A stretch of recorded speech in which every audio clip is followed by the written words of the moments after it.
ये है राघव सर का आंसर और आज हम चेक करेंगे। Critically examine the process of appointment of the advocate general and his function in Uttar Pradesh. हमें प्रोसेस अपॉइंटमेंट का एडवोकेट जनरल के बारे में बताना है और उनके फंक्शन बताने हैं उत्तर प्रदेश के रिस्पेक्ट में। ठीक है, answer the advocate general of Uttar Pradesh is the states highest law officer in charge of representing justice and a moral authority from the state government। बहुत अच्छा लिखा है, ये सब कुछ एक ही फ्रेम में सर ने डाल दिया। हाईएस्ट लॉ ऑफिसर भी होता है स्टेट में, represent justice, moral authority state government की बताता है, और उत्तर प्रदेश डाला है जो क्वेश्चन में उसने बोला है। फिर क्रिटिकली एनालिसिस ऑफ अपॉइंटमेंट, क्योंकि उसने डायरेक्ट बोल दिया अपॉइंटमेंट बताना है और फंक्शन बताना है, तो critically analysis of appointment as per the recent law commission report.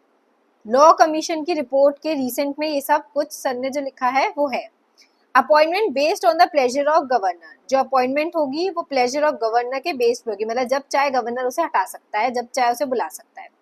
Although being a constitutional office under article 165, उसका कॉन्स्टिट्यूशनल ऑफिस है, उसके बावजूद भी वो प्लेजर ऑफ गवर्नर है, तो ये उसका थोड़ा सा ड्रॉबैक है। No detail explanation for appointment, that is no selection panel as in case of other posts like CAG, Lokayukta etcetera. Very good, मतलब उसके में कोई भी हम पैनल कोई है ही नहीं अपॉइंटमेंट का, कोई डिटेल दिया ही नहीं है, ये भी बहुत बड़ा ड्रॉबैक है इसके लिए। disregard of the state citizens as no scope for his election or being the people's voice, क्योंकि ये people representative नहीं होता, इस वजह से ये भी बहुत अच्छा लिखा है।